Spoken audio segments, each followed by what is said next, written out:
Okay.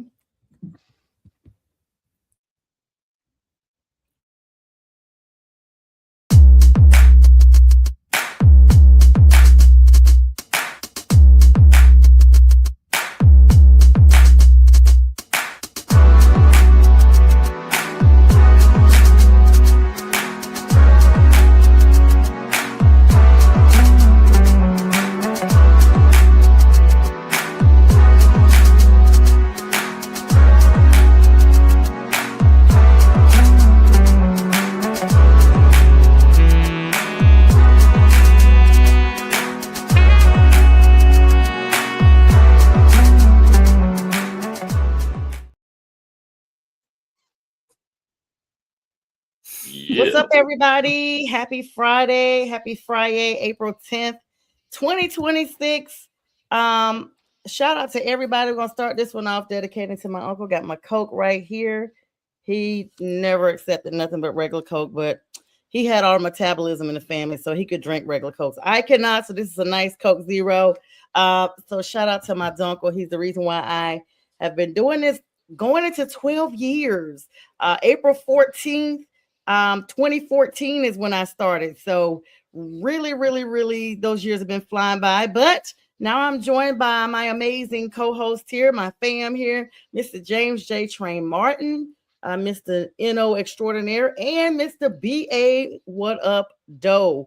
Guys, how y'all doing? And happy weekend to you guys. Happy Friday to you both. Friday. Yep. And all the fam out there. Uncle? Yes, sir. Yeah, what y'all got going on? We'll start out. We'll warm the stage. Let's say that we'll warm the stage. What you guys got going on with what's big in your neck of the woods? Inquiring minds want to know. B? Nothing but J.O.B. That's right. What's going on with me right now in the neck of the woods, man? Same thing. I mean, and also obviously we're busy with other podcasts, as you know, and we still working hard on BW Flicks. Absolutely. Let me tell y'all, you guys did this Leslie Nielsen tribute the other night, and I still need to watch the whole thing because I was trying to sneak and watch it in class, and I had the caption on, and I was like, oh my goodness, they're doing the Naked Gun, and I'm just like, I love him. And from what I saw, because I did come home and watch it, you all just have such a great chemistry on stage, and the show is entertaining and funny, and we thank everyone that's been commenting as well, and keeping us engaged. And for all of you all who are watching now, please say howdy, so we'll know you're on. I just got a private message from Danny. Danny, you can say hello. You can say hello on the platform, but Danny's always good about sharing. I'm assuming he shared my own live to me, and that's what the message is. So there's that. But Danny always coming in. What's up, Cam? And hello to everybody. And this is McGrath Podcast Network. Like James and B have the BW show. We got a lot of shows. Tomorrow I have the honor of being on the Dennis and Sharon show, the Ignorant Podcast Network, I think they call it. I'll be on there at 9:30 tomorrow morning. We'll be streaming that here. Please support. And I'll also be on with the Legal Score at 4 p.m. that I am on every Saturday, where you guys can talk current events and legal stuff and probably some sports, whatever happens, like kind of that drizzles over from Friday into Saturday. I kind of try to talk about that as well. This is one of those things I would have waited on, but I'm so glad we had tonight's show, guys, because the Department of Justice, they usually stick with a lot of like high tech type stuff. Well, the NFL is now under investigation. And I'm going to be honest, I'm glad, because it is to do with all of these streaming services and the greed that the NFL has just put out there, and having customers pay thousands of dollars to stream games. None of them are on one platform. We all know this. I think I had at one time 4 different subscriptions prior to last year before YouTube finally got some of the games that I was really looking for. But even then, it depends on what part of the country you're living in. You still may be, butt out because you can't get a chance to, what's up, Danny? I knew you'd be there. Get a chance to actually watch your game. And there's not that many discounts. Like, for instance, I got a, knock on wood, and I hope they have it next semester, student discount that I couldn't resist. But other than that, it was $970 to stream the NFL package. What's up, Dizzle? on YouTube.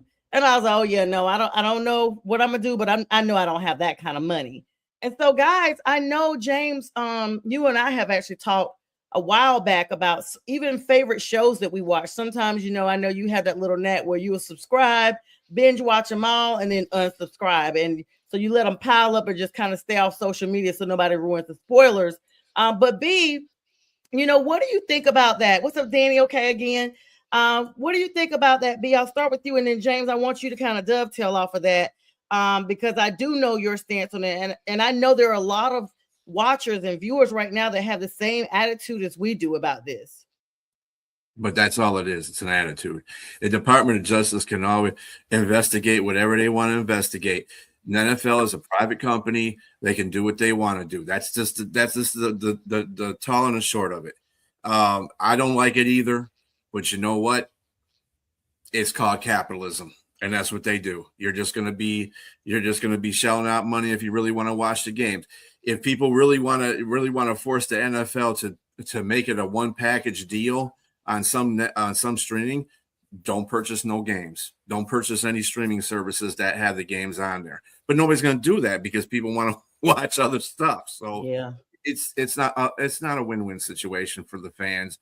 It is going to be the department. I just think this is kind of a waste of time. They could be doing a whole bunch of other stuff because they're not going to win this. They're not going to find out anything else we already don't know as a public base. So that's my view on it. What do you think? But what you say, V?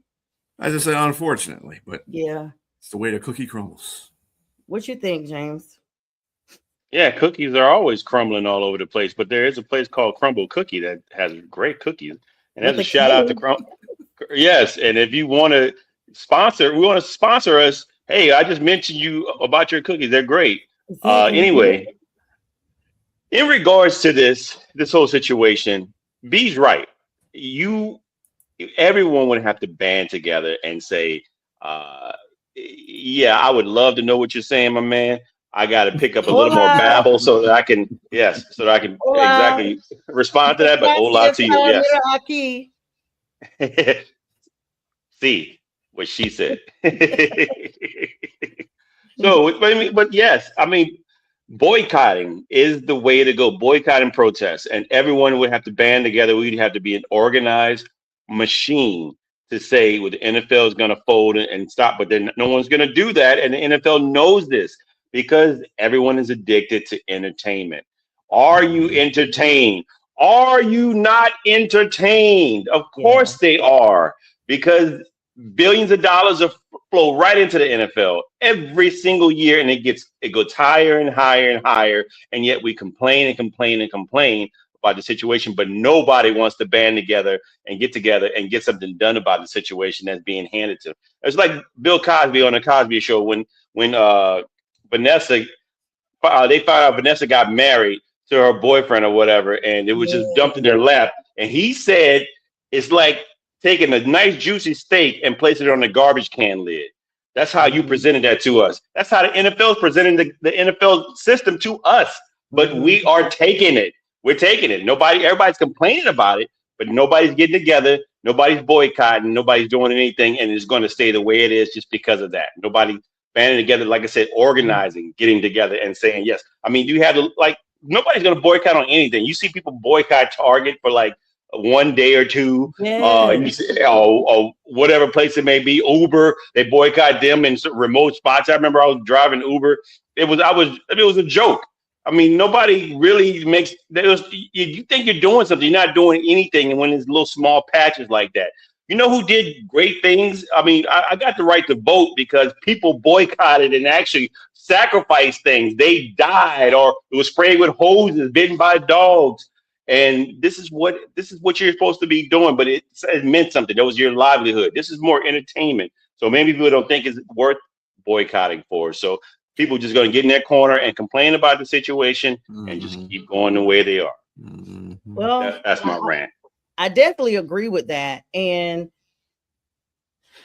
I know that no one's going to go through the things that our ancestors went through, and for good cause, because the right to vote, the right to be educated for, brown people, those were life and death moments. Like if you can't read, you may be taking something that's poisonous.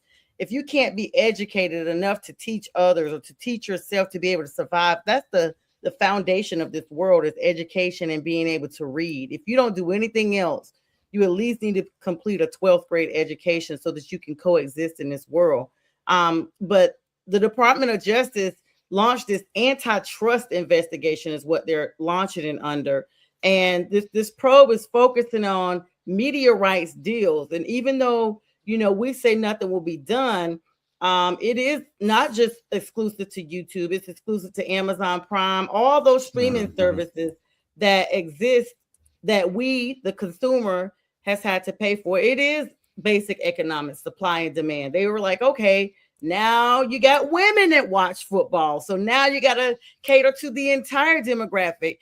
Growing up, women were somewhere else. We were on the phone with someone I watched, my grandmothers, they on the phone. They're not in the room when the games are on. That's my dad and my uncle, and if we had company coming over, no female I know came over during the game and just sat down in the room where the game was on. Nobody.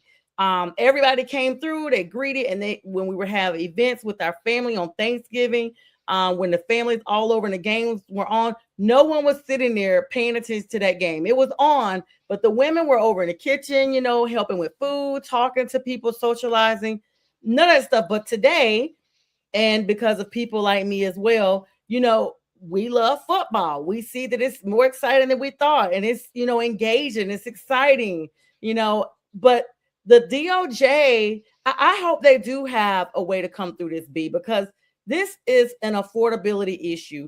You're right. No one is going to sit there and if we all say boycott, they may do it for like 1 or 2 Sundays. And we saw this when Colin Kaepernick was taking the knee. Everybody was like, oh, I'm no longer with the NFL because, they're blackballing him, blah, blah, blah. So I'm into college. A lot of people would tell me that. I haven't watched the NFL since Colin Kaepernick played because I'm into college because of this.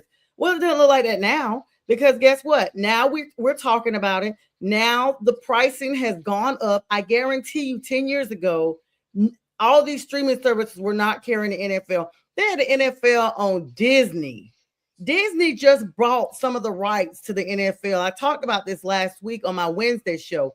Freaking Disney, which was known and continues to be known as a family-oriented, mostly cartoon, mostly anime for entertainment purposes only, has now gotten rights to the NFL as well. And we see this when Eli and Peyton Manning are doing their whole little Toy Story shebang on ESPN on some of the games as well. They try to make it more entertaining to children. So now you are marketing this to the future generations. So the women here don't just stop. This is going to be forever now. Women are now, intertwining this as one because now you're educating children that are at home playing that may not pay attention otherwise to actually look at this as well.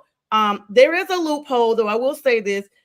This actually hinges on Sports Broadcasting Act of 1961. So this law goes back before all of our times. This law actually gave the NFL the antitrust exemption that they had so that they could be able to negotiate with these teams, these television deals.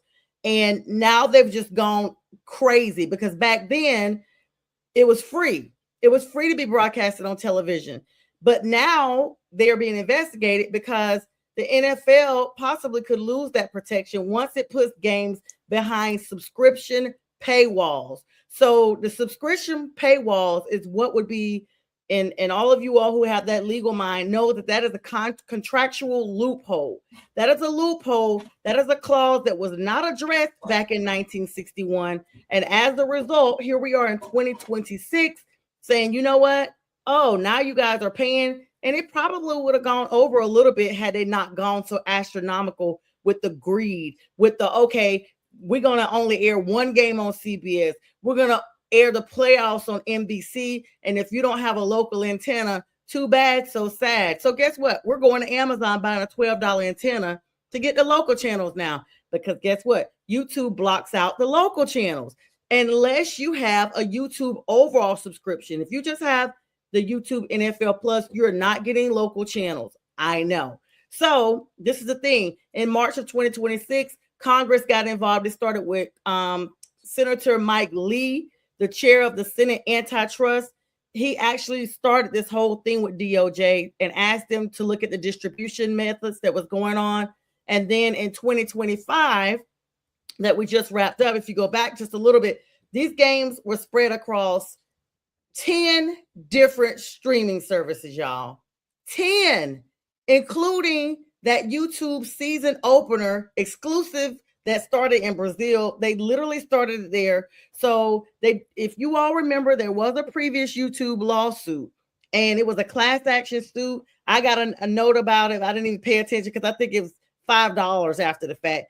$4.7 billion YouTube had to pay out to customers against the NFL because it was overturned on a technicality, but it highlighted that significant legal question about how out-of-market games are priced and sold. Of course, the NFL is like, this is most fan-friendly. That's what they're saying.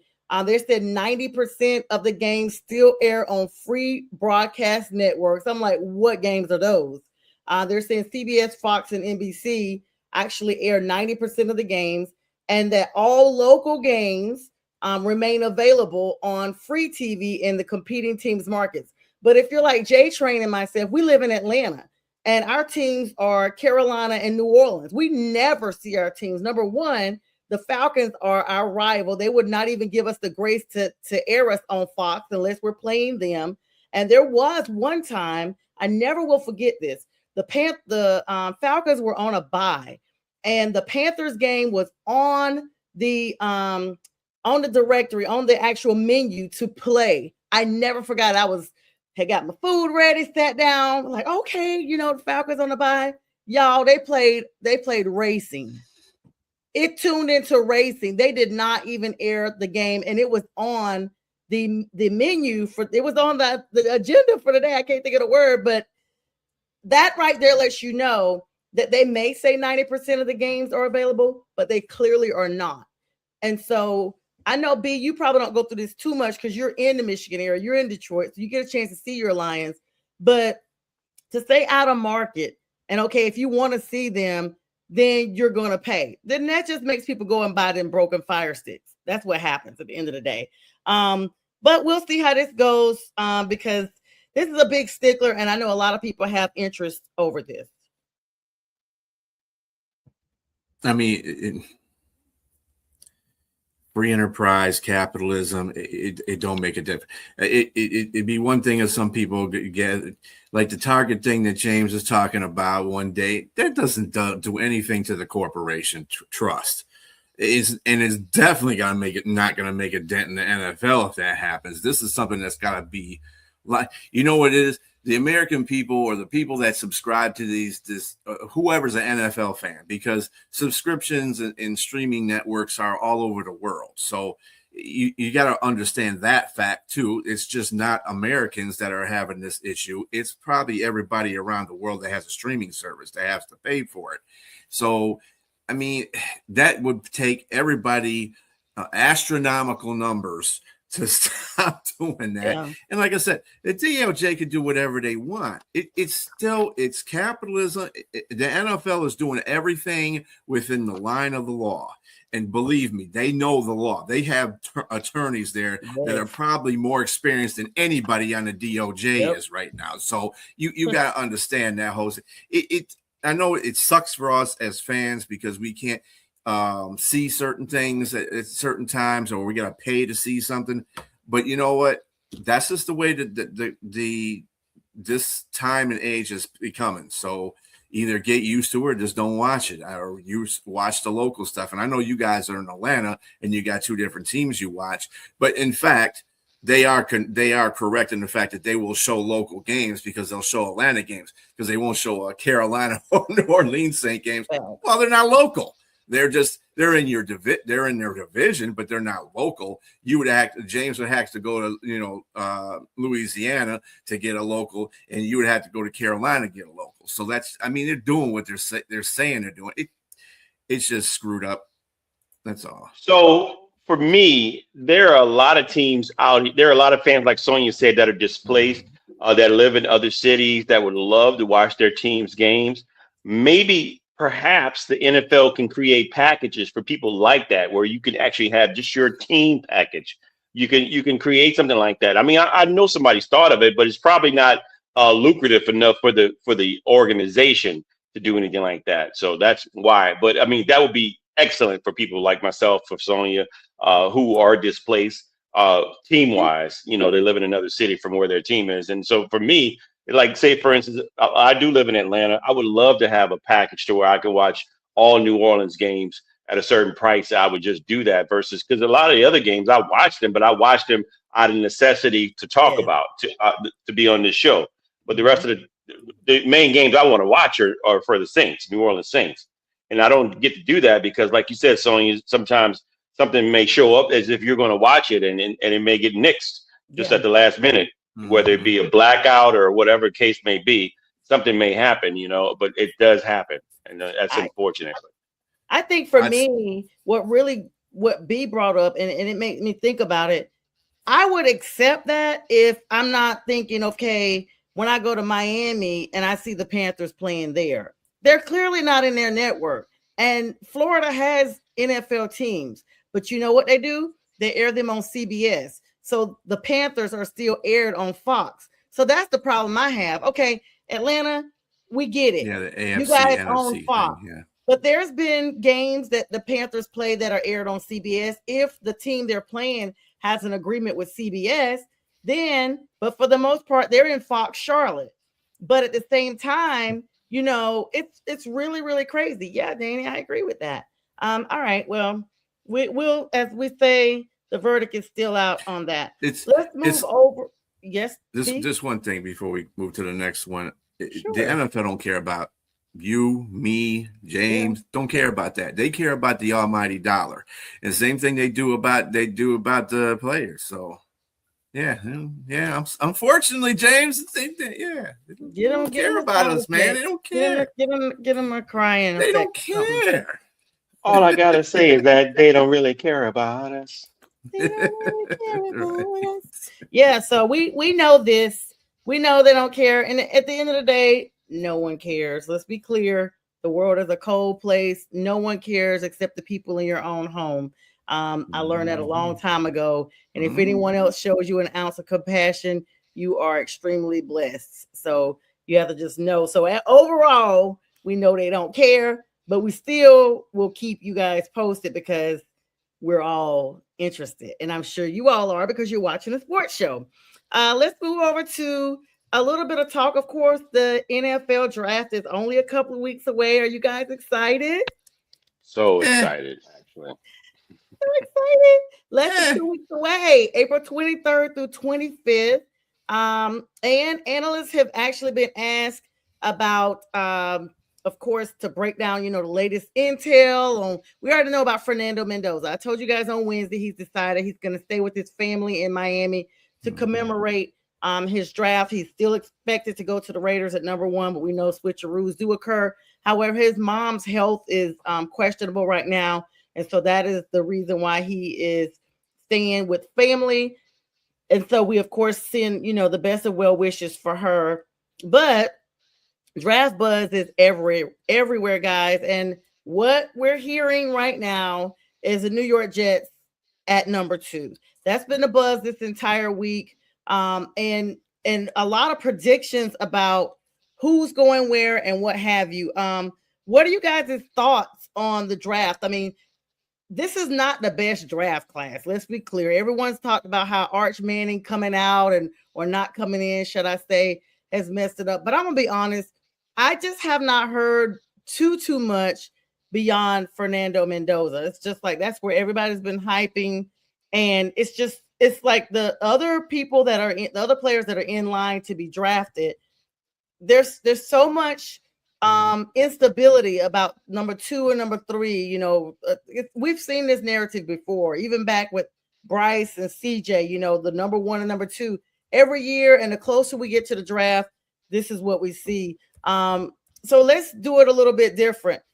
Your specific team, do you think, after we talk about who this number 2, or we could even talk about, let's say, the top 4 or 5 players, projected to go. Let's talk about those.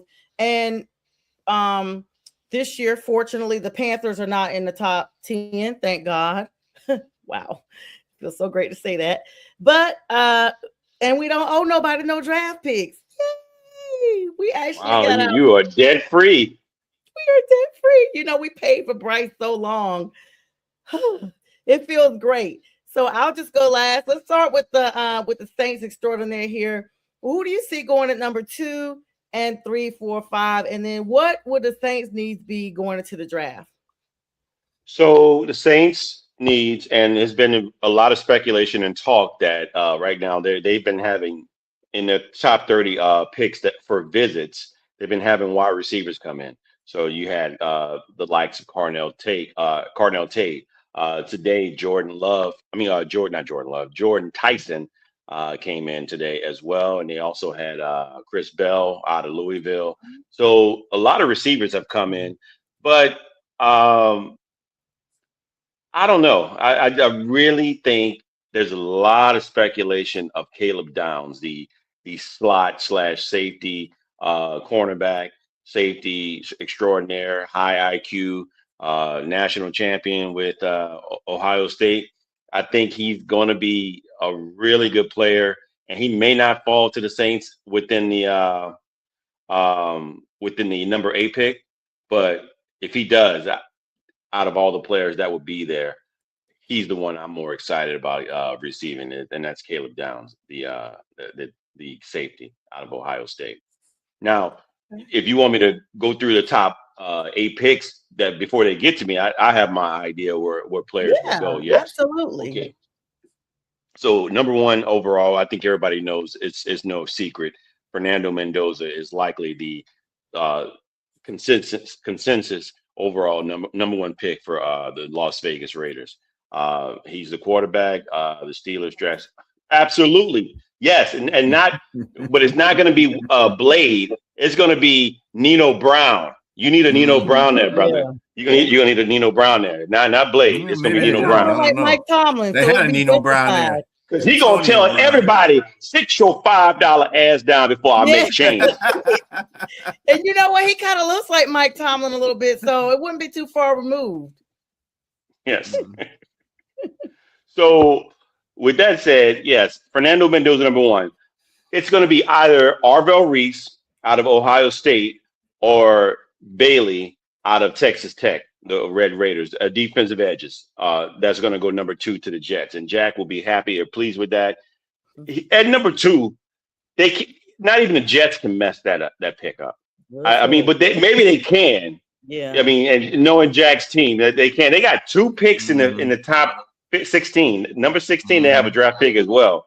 So they really shouldn't mess this draft up. But I see them going with it's been a lot of mock drafts that have them selecting either Bailey or Arvell Reese. Number 3, Arizona. They're probably either going to go with Jeremiah Love, the running back, or they're going to go with an offensive lineman here. And that's Manu Noah out of Miami. I can't. Forgive me, sir, if you're watching the show out there. I'm jacking your name Francis up. Magoa. It's something like that. Yeah. The New York. The offensive tackle. That is the worst organization. Yes, he's an offensive tackle. Yeah, absolutely. That's Francis Magoa. Yeah, it's something, man. Yeah, we totally jacking it up. Magoa. That's even worse. Maui Goa. Yes. Maui Goa. Yes. Number 4, I got no way. He's not. They will make a bad mistake if they draft him at number 16. Yeah, but he is not. Yeah, but they hyping him up. Everybody's been hyping him up. They're trying to get him to go to the Jets at 16, but I just don't see that happening. But with that said, number 4, Tennessee Titans. They either go with, if they don't go with Love, if Love doesn't fall to them, they're gonna go with Bailey or Reese or one of those guys. They need an edge or they need a running back. So I can see Reese or Bailey or I don't think Bailey's gonna go that high. He may, but his Tyrannosaurus arms is gonna push him down a little further down. So we'll see. Number 5, that is the New York Giants. Yes, And I see them going with Sonny Styles here, the linebacker, or they could go with. I like the coach. The coach either he probably would want the running back Love if he would fall. He'd take either Love here or to have a safety like Caleb Downs to use as like Hamilton, like he used Hamilton in Baltimore. I, he's that type of safety. You can move him all over the place, and so I would see them taking either safety, Sonny Styles, or the running back for the Giants. Now Cleveland, they need everything. Yeah. They need everything there. So Cornell Tate probably is going to be a wide receiver. I think they probably take Cornell Tate here. Number 7, Washington. If one of those guys, it's gonna be one of those guys. It's gonna be a mix here. They need a corner too. They got rid of Marshawn Lattimore, so Mansour Delane could fall right here. This would be a good spot for him to go there. But also the running back, they could use a running back. So I'd like Jeremiah Love if he falls here, and linebacker. I like the linebacker Sonny Styles here as well. And my man's getting old there. They played for the Wagner. He's real long in the tooth there, but he's still playing pretty decent. But he's going to need a replacement. So Sonny Styles seems like he could be that Mike there for him. And number 8, the Saints. They're talking about receiver. I would like Cornell Tate if he were to fall there, but and Donovan Bailey and Reuben Bain if he's there. Reuben Bain could be a great option for us. There, Cam Jordan. We don't know if we're going to get him back. There's been talks, honestly, about whether or not he may come back or not. We'll see. So Reuben Bain or Bailey can fall there. I don't see Reese falling anywhere past number 3 or 4. And the safety, Caleb Downs. That's about it. And there's been some talks about if we don't get any of those guys, Mansour Delane, the cornerback, we can use another top-notch corner. So that's my take for the top 8. Okay. Well, you got the number 9. You have a number 10 for the bank. Well, number 9 is the Chiefs. The Chiefs. Well, I guess we could. Yeah. I can go to the top 10. Sure. Yeah, because I can't. We're number 19. I'm not gonna give all the way to 19. I'm just gonna give mine in the top 10. So the Chiefs. A lot of people were saying they could use Reuben Bain there to help Chris Jones out on the defensive line. I can see that as well. I can also see a cornerback, Mansour Delane, or I won't keep wanting to say McDuffie. They lost McDuffie. That's the reason why the kid out of Tennessee, the cornerback. For edge, yes, but not. I wouldn't take. He's not worth a number 9 pick. He's a first rounder, but I wouldn't take no edge outside of Reese, Bailey, and Bain in the top 10. Nobody else. There's nobody. I mean, if somebody takes an edge that high, the GM probably needs to be fired or sit down and to have some counseling or something, because there's none of those edges are worth top 10 outside of the 3 I just mentioned. Okay, and at number 10 for the Bengals? The Bengals, they can use everything. The kitchen sink. Hopefully the kitchen sink is worth the top 10. They can use a lot. They need everything. They made a busted pick with their top was it 15 or 17, I think, when they picked the kid out of Texas A&M, Stewart. That wasn't a good pick for them, and they lost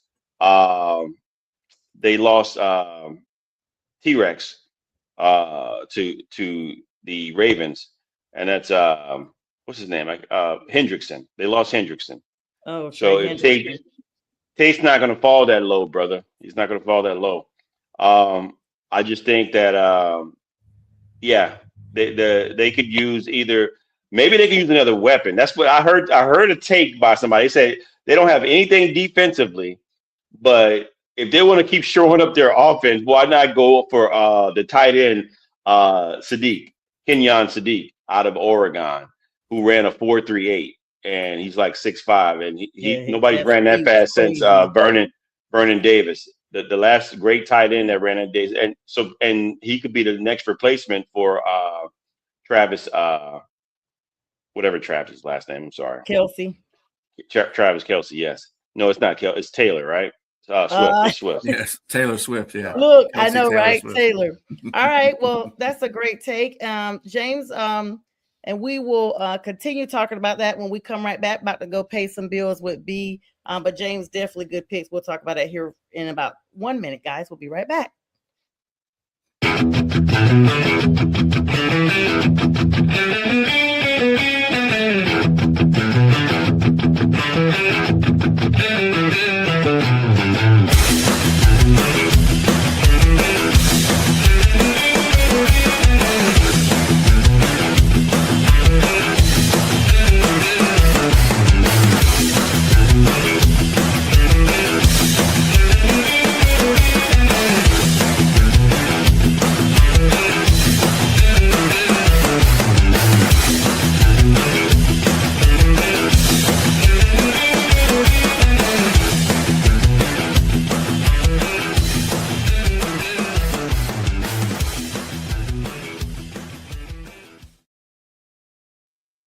All right, and we are back. Thank you for choosing McGrath Podcast Network. Shout out to BA Productions.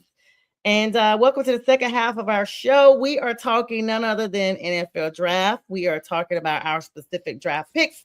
Welcome into our audience members, and thank you for everyone who's been commenting so far, and on YouTube and on the socials alike. So James, you just wrapped up your top 10 picks. Of course, I'm hoping that the Saints at number 8 pick your special person here. What depth do you think he would bring? You know, of course, you guys have decided now. I'm sure that Tyler Shuck is your QB number 1. Of course, everyone should be settled in with this being year number 2. The Saints absolutely turn their season around behind Shuck. I honestly feel had he been the QB from week 1, you guys likely would have won the South. I literally believe that. And so what type of depth do you think your draft choice would bring? And would this be the person that you all need, especially when you're talking about Cam Jordan possibly not returning? I mean, of course, we see players as they age or what have you, and it's kind of like the writing's on the wall. So it's not like we push them out. We don't want them to go out, but, you know, time waits for no one, or man in this case. And so what were you looking for at your number 8 selection here? What you just said makes so much sense, and also I'll piggyback and add on to that is that time is undefeated. It waits, like you said, it waits for no one. We will all lose. Jordan lost. LeBron will lose soon. Drew Brees lost, and what a great loss it was. But I mean, he fought the good fight there. And for those of you watching, he is not deceased. He has not Right. passed on We're not to the doing other those side. Timothy We are chapter talking 4. about their careers in football. And so, yes, Cam Jordan, he doesn't think he's done. He had 10 and a half sacks last season, which he did great for somebody that's 37 years old. I just think that, you know, he probably wanted a little more money than they were willing to pay. And the Saints were giving hometown discounts to a lot of older players, and they just had to stop doing that. And in order to change their trajectory of success that they wanted. And so you see it now. Tyler Shuck is the guy, like you said, and now you have to build around him. And so for their first draft pick at number 8, it may not be on offense that can help them. It may be on defense. And if we don't get someone like Cornell Tate, I know Jordan Tyson's going to be available. They also speak of yes, yes, Danny, it does. Danny They also always speak trying of I don't want you to put me out there in it, but whatever. right. Lemon, the guy out of USC. He's also considered an option as well. But look, I ask about him. Caleb Downs, not Arvell Reese, but Bailey if he falls, which I don't think he's going to, or Ruben Baines Jr. If they get there, man, these are plug and play guys, and it would definitely benefit Tyler Shuck as a whole, the New Orleans Saints as a whole, as a team. But with that being said, they also have the 2026 number 42 overall, and that's where they're likely projected to pick a receiver if they don't get the guy that they want in the front. And the guy that played with him at Louisville with Tyler Shuck is Chris Bell. He is might be a projection at 42, because Oh. he's been advocating for him. He's been Y'all advocating trying to for do him. what Bryce did with his boy. Come on now. Come on. And also what Joe Burrow did with Jamar Chase out of Yep. LSU. So Yep. I It's mean, been these written. boys, they familiarity and being comfortable with somebody that you know already, and especially when you're young. And let's not get it twisted. Tyler Shuck is young, but he's not that young. Right. He was in college for 7 years, so he'll be 27 this year when he Just plays. So 27? You're not 37? Mm-hmm. Okay, no, gotcha. yeah, not 37, That's, but yeah, he's 27. But yeah, definitely. that being said, that's it. I just think that whatever they get, it's going to benefit them in the right direction. So NFC South, look out. Saints are coming. Well, we're gonna try to send y'all marching in. I'll give my picks last. I'll give the platform to B. The Lions. I don't know what pick y'all got. Somewhere probably I think number 21 or something like that. 17.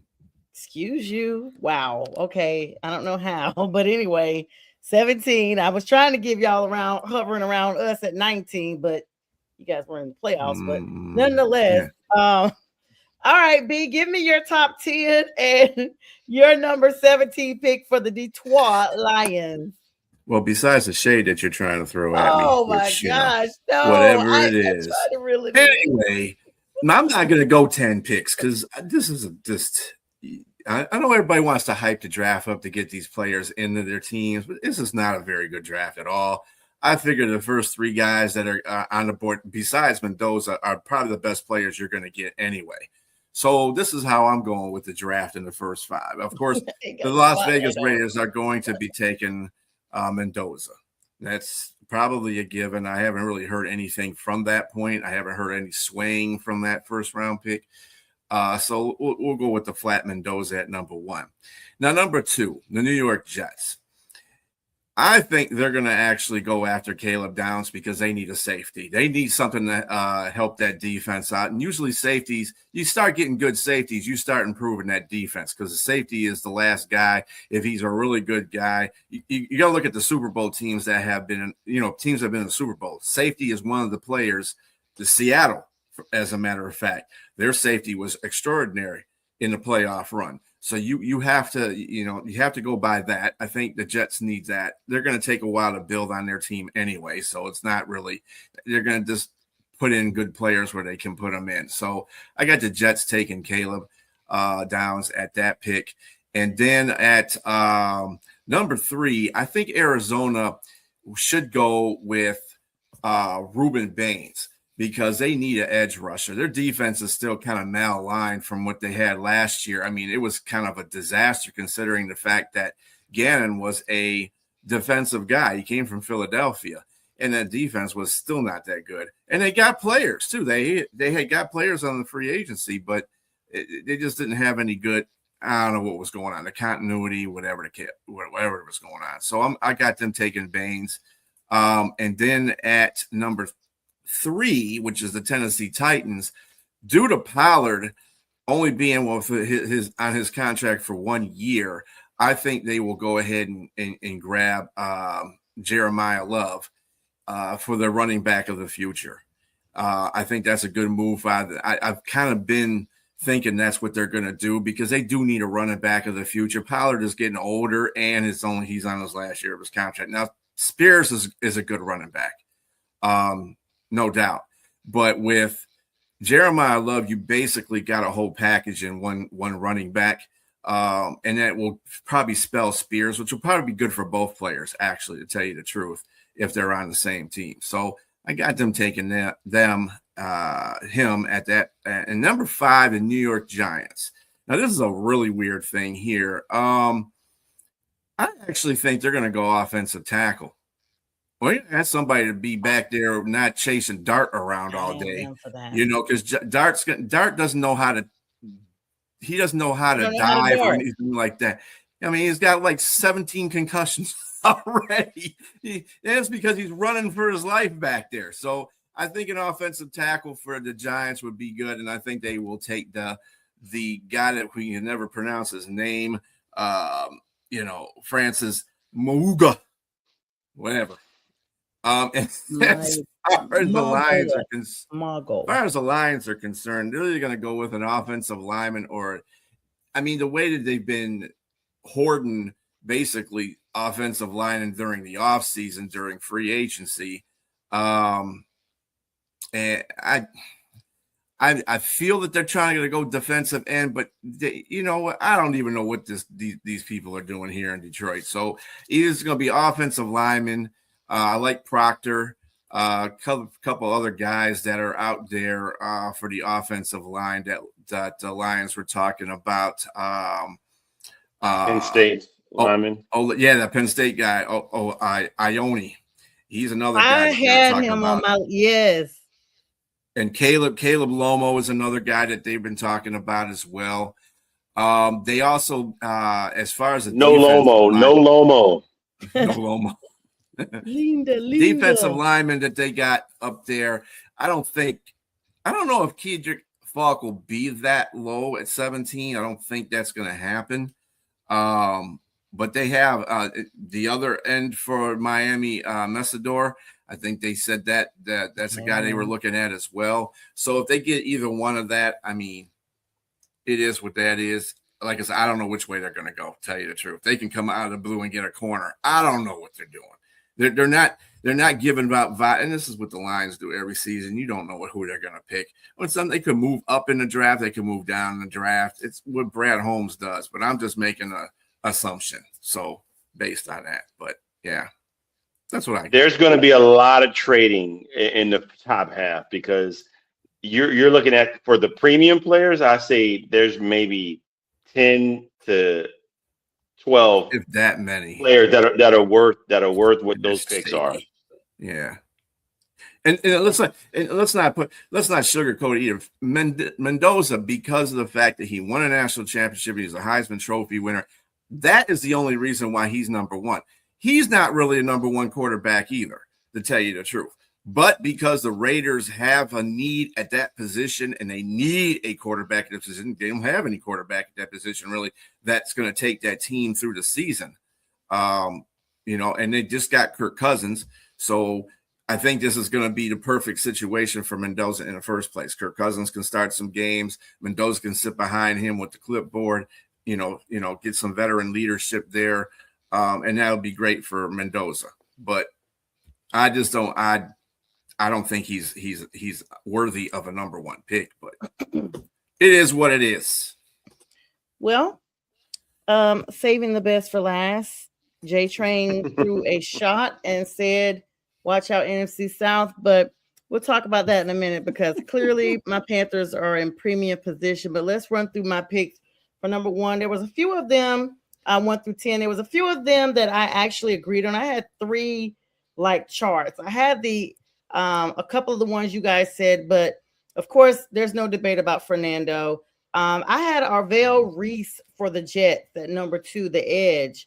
And then I thought about it was going to be Francis Magol for the Cardinals, the offensive tackle at number 3. I do have Jeremiah Love going to the Titans. I have Sonny Styles with the Giants at number 5. And then there's one you guys didn't mention, Monroe Freeling for the Browns, the offensive tackle. I think even though the Browns need everything, they need everywhere. They're going to have to pick what's there. So Monroe Freeling should be available at the number 6 for them. I have Bailey. I think one of you guys mentioned David Bailey, the edge for the Commanders at number 7. Mm-hmm. And for the Saints, I have the special teams, Caleb Downs, the safety.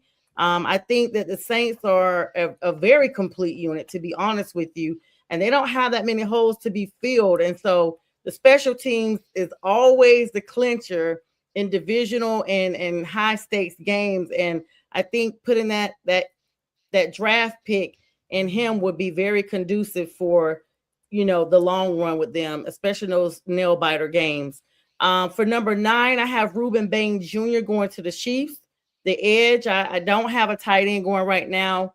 Over there, of course, Travis Kelce has already renewed his contract with them. Even though time is undefeated, they're going to give him another, spin around the clock, spin around the block. And so I have him for number 9. And at number 10 for the Bengals, I have Akeem Mesidor, the edge, to complete out my top 10. Now, Of course, the Buckeyes have been flexing this historic draft. This was the playoffs that we don't see a whole lot of UGA, a whole lot of Alabama. Like it's the same with the whole playoff scenario. We're seeing more Oregon, more Ohio State, more Michigan players actually have the exposure that we just hadn't seen in recent years. But that running back position that you guys talked about, the person that's going to be RB1 is what's rare with Jeremiah Love, because it brings that stamina and that electricity to the draft. Because other than that, you guys said it best. This is like but he had a 21 touchdown season at Notre Dame. So you cannot, negate the fact that he's bringing at least something to that position to this draft. Of course, that Miami sack exchange with that Miami rivaling the Miami State game, rivaling the Ohio State game, defensive dominance with Bain Jr. and Messidor, both projected as elite pass rushing anchors. You got to look at all of that when you're thinking about the draft. Now, as for my Panthers, I told you guys, J-Train threw a shot out there. Well, I just dodged it. I didn't even get hit. That bullet went somewhere over there. This is the first time we are picking at number 19, at least for now. But this is the first time in many years that Dan Morgan and Dave Canales have our team in an upward trajectory when it comes to the draft. We currently hold the number 19 position, but we have 7 total selection in this year's draft. The reason why we don't really need a lot is because we solidified a bunch of contracts within the last few weeks that made sure that we got these guys paid where they need to be paid. Of course, the free agency is what I'm referencing, but we do have a few holes left to support Bryce Young development and, of course, solidifying this defense that everybody talked about 2 seasons ago, but they definitely didn't talk about this past season. Of course, we're bringing back T-Mac and Ikem Ekwonu and Nick Scott and the safeties and all them. So as a result, we are projected 4 different players that may go at number 19 if they're available. The first being Kenyon Sadiq, the tight end out of Oregon. He's an exception basically because he's so explosive at that position. Mm-hmm. He led collegiate tight ends in touchdowns all last year, like for all of college. So he's a high prospect to go. If he's not available, I know I mentioned Monroe Freeland with another team, but out of Georgia, he's definitely going to be an asset if we can grab him. 6'7", 315 pounds, 4.93 speed. We need somebody that can get to Bryce and get him protected before the opposer does. And so he would be great at that position. Emmanuel McNeil Warren, the safety out of Toledo. A lot of people haven't been talking about them, but they are in the top 20 to go. This dude is a Bill Hawk with 10 forced fumbles and 5 interceptions over his college career. So that's pretty big for the special teams. And then if none of those guys are available, we're going to take a look at KC Concepcion, the wide receiver out of Texas A&M. High separation. That's big, big, big. To get that high separation in the slot and then to round out the trio where we already got T-Mac and Jalen Coker. If we get KC Concepcion, I'll still be just as happy because that will make it a triple threat in Carolina, especially because we already signed Jalen Phillips as an edge. We already got Devin Lloyd, the Pro Bowler, the linebacker. Now we got Rasheed Walker from the Packers, our offensive lineman. And then we re-signed Isaiah Simmons, LeBrian Ray, and Travis Gibson. And not to mention Jonathan Brooks is projected to come back this year. So no, sir, don't watch out NFC South. Watch out all over this mouth, okay? Because we all over the South. We all over the South, and we all over the North, the East, the West. And y'all brought to you by Shade. It is just not for summer anymore. Absolutely. The Shade, bring the chill because you're going to need a peel, okay? And by those who bring the broom for sweeps. Oh. Well, did we get swept up? I don't know. We had a broom and a mop bucket for Atlanta. I don't remember. Did we get swept up? I'm not talking about Atlanta. I'm talking about New Orleans. I know we lost the game that I saw, but oh yeah, we did. We donated in Charlotte and we shouldn't have, and then we lost in New Orleans. I'll give you that. A loss is a loss, right? You don't hate everything. What's going on? He's a grumpy person. We need to get him on here. He lives on the He thumbs needs down to emoji. change his icon, his thumb, from the picture that he has to Oscar from Sesame Street. He Popping out of the is. trash I wish can. we could change people's like stuff when they come on here. I wish we could change it and like manipulate it. But all right, guys. So of course, Curmudgeon. bunch of NFL news. I don't even think we'll get to the NBA games today. It don't even matter anyway. It's the same stuff. Let's talk about these big signings that just occurred. I like winter too, though, Dildo. I'm a winter baby, so I'm that way. Let's talk about some of these people that got their stuff. Number 1 pick, Bryce Young, quarterback, of course, Carolina. The Panthers will pick up the 5th-year option on Bryce, and they're going to be discussing what that looks like contractually. I'm super excited for him. This makes sense from the big picture view. Like, why would we move away from him at this point? This is a general manager decision. This was made actually in January, but now it's been solidified because this option keeps the top pick right where he needs to be, and they're building around him. Number 2, CJ Stroud. The Texans have actually exercised Stroud's 5th-year option as well, and they said that this is going to make them basically earn $25.9 million in 2027. At number 3, Will Anderson Jr., and this is all the draft class that are all having these contracts that are expiring.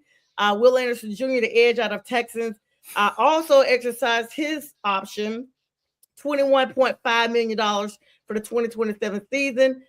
No word, though, for number 4, Anthony Richardson Sr., the quarterback from Indianapolis. No word. It's just ... However, at number 5, Devin Witherspoon, the cornerback out of Seattle, they have exercised his option, and they are actually getting the opportunity now, $21.2 million, according to him, long-term extension with him, and that's what his word's going to be. No word on the number 6 position, which is the Cardinals' Paris Johnson Jr., the offensive tackle, and number 7, the Raiders' Tyree Wilson at edge. No word, but there is word for the number 8. And it is none other than one of my favorite players, Mr. Bijan Robinson of the Atlanta Falcons. The Falcons picked up Robinson's 5th-year option, and everybody, no matter if you like the Falcons or not, knows it was well-deserved. He has already rushed over 1,400 rushing yards and led the league in scrimmage yards with 2,298, almost 2,300 yards, guys, this past season alone. And basically, that was their franchise record. So you have to exercise his option. They're picking up his option, and they have to. Like, he is basically the face of that franchise right now. It's an expectation. They're looking at his contract extension during this offseason. The number 9, Jalen Carter, the defensive tackle out of Philadelphia. No word, but that word probably will come pretty soon because Jalen has been doing what he needs to do since he left UGA. They call him the double dog eagles or something. There was a lot of UGA guys went up to Philadelphia during that draft class. At number 10, Darnell Wright, the offensive tackle with the Bears. No word on number 11, Peter Skronsky from Tennessee. Number 12, the Jahmyr Gibbs. No word yet on the running back out of Detroit. Get it. No word on number 13, Lucas Van Ness, the edge from Green Bay. No word from Broderick Jones, the offensive tackle for the Steelers. No word on number 15, Will McDonald, the 4th, the edge out of the Jets.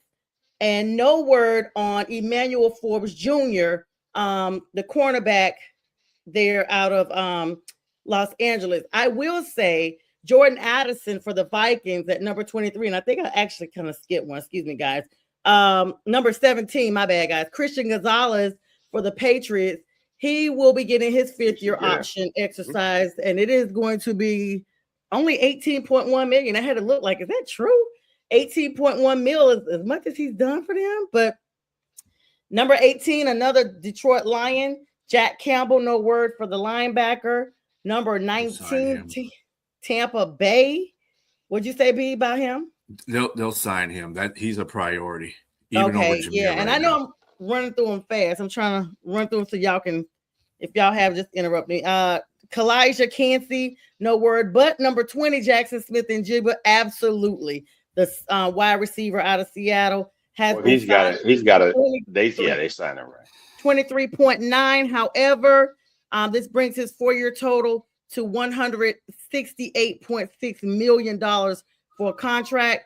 And Zay Flowers, number 22, no word on him, no word on 21, Quentin Johnston, and no word, but a word on Jordan Addison for the Vikings. They did sign his 5th-year option, $18 million, and he's getting $2.6 million in this year. Additionally, no word on Deontay Banks from the Giants at 24. The Bills did exercise Dalton Kincaid's, the tight end, contract. He's going to get, looks like 18.1 million. No, 8 million, excuse me. 8.1 million. Yeah, what a low blow. But anyway, number 26 for the Jets, Maxie Smith, no word. No, he is actually he was traded this year from the Cowboys. So he's going to be in a package for Kenyon Williams. So we're going to see that. 27, Anton Harrison from the Jaguars. They have actually announced that the team will be exercising his option, which is extended by 19 million. Estimated 19 million. No word on Miles Murphy, number 28 from the Bengals. No word on Brian Brisset. He got it. He got it in New Orleans. He got it. He got it today? Yesterday or today. One of the two. Okay, because I looked all these stats are from today from ESPN, and it didn't have him as having it yet. Like I literally ran him right before the show. He got it. Yeah, okay. I know for sure. Yeah. 28, we're just talking about the top 31, I think it is. 28, Miles Murphy, the edge out of Cincinnati, no word. And they also have him listed again at number 29, Brian Brisset, the defensive tackle. He has 2 positions with the Saints. No, he should be the 29. That's why I was wondering. We got that draft pick from Sean Payton. I see it. Yeah. So he's not. And then Nolan Smith Jr., number 30. I probably had repeated sorry about that, guys, earlier. Nolan Smith Jr., the Eagles, did no word. And Felix Anadike Uzama from the Kansas City Chiefs at number 31, no word. And that rounds out everybody from that draft class that either has been paid or is waiting to get paid. So I do want to say, going back to Bijan Robinson, he got that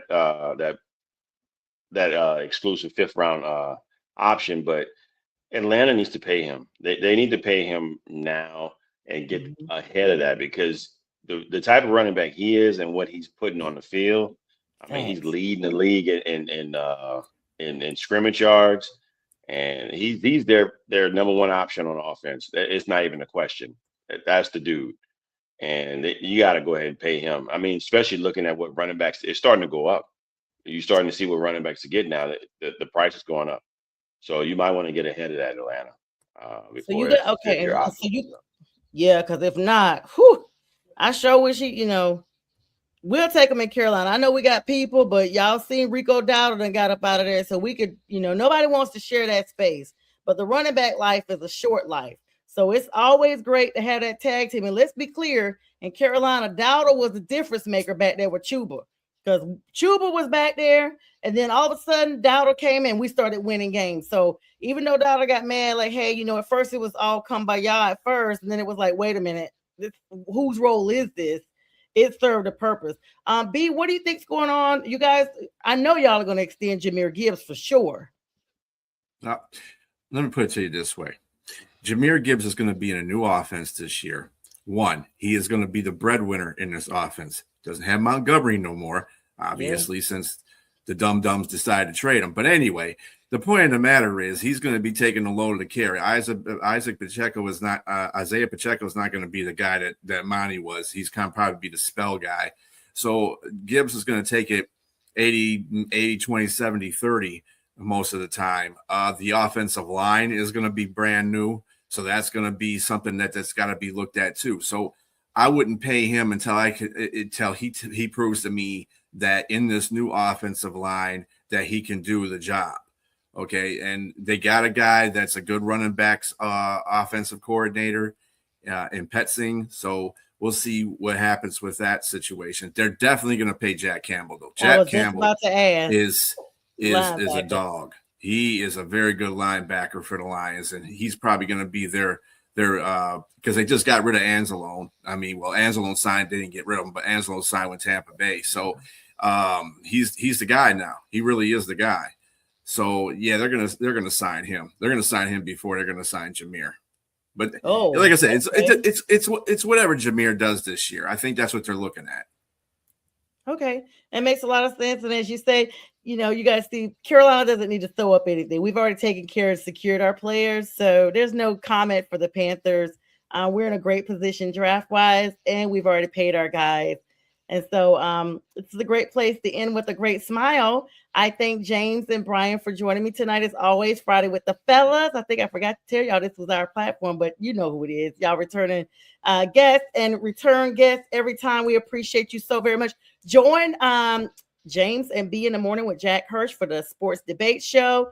Join me right after that show at 9:30 for the Ignorant Podcast Network, and then join me again at 4 p.m. for the Legal Score. However, there will be shows sprinkled throughout. If you missed any of the replays from this week, those will be on. It's 24/7 sports without the cost of cable. Y'all know that's what I always say. And with that, we wish everyone a good weekend. Again, happy birthday to my Dunkel. Love you guys.